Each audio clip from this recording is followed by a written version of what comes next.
হলো না ফেরা, হলো না মৃত্যুকে জয় করা। ক্যান্সারের কাছে পরাজয় মেনে নিয়ে জীবনের যবনিকা টানলেন নায়ক ফারুক।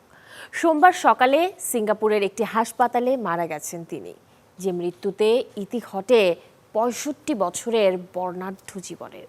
সুখের আশায় সুখের নেশায় সবাই বাঁধে ঘর। রাজা বাসার পাত তোমার দিয়ে হইব না। আমি মণি মুক্তা হীরা জহরত কিছুই চাইনি। মরার আগে গুণের কথা কেউ তো হারে কয় না। চিত্রপটে একজন চিত্রনায়কের বিদায় হয়তো বেদনাবিধুর, তবে সে চিত্রনায়ক যদি থাকেন সাধারণ মানুষের চিত্তে, তবে দুঃখটা যেন আরো বেশি শোকাতুর। তোমাকে হাতিয়ার বানায়া তোমাকে তাকতে জোরে রাজা সাজতে চায়, তার জন্য আশ্চর্য দখল করতে। বলছি চিত্রনায়ক ফারুকের কথা। চলচ্চিত্রকে যদি বলা হয় ছুটে চলা ঘোড়া, তবে সাদা কালো থেকে রঙিন সেলুলয়েড, তিনি ছিলেন সেই রূপালী পর্দার এক তেজস্বী অশ্ব, ছিলেন অতীত চলচ্চিত্রের এক জীবন্ত খেরোখাতা।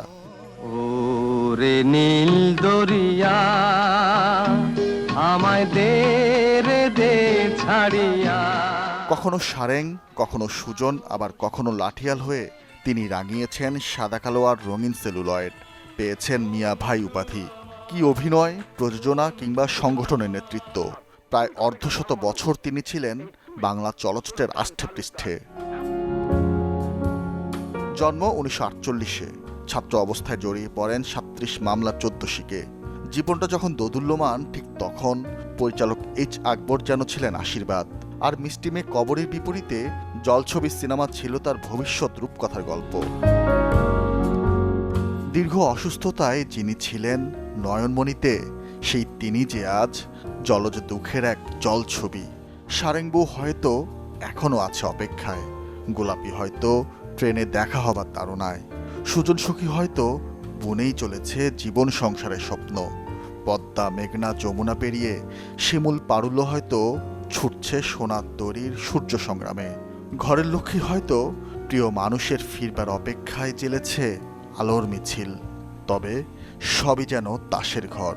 মিয়া ভাই যে সব অপেক্ষার অবসান ঘটিয়ে এখন মাটির মায়ায়। দীর্ঘ ক্যারিয়ারে বাংলা চলচ্চিত্রে অবদান রাখায় জাতীয় চলচ্চিত্র পুরস্কারের আজীবন সম্মাননায় ভূষিত হয়েছেন এই মানুষটি। ঝুলিতে আছে দেশ বিদেশের অসংখ্য পুরস্কার।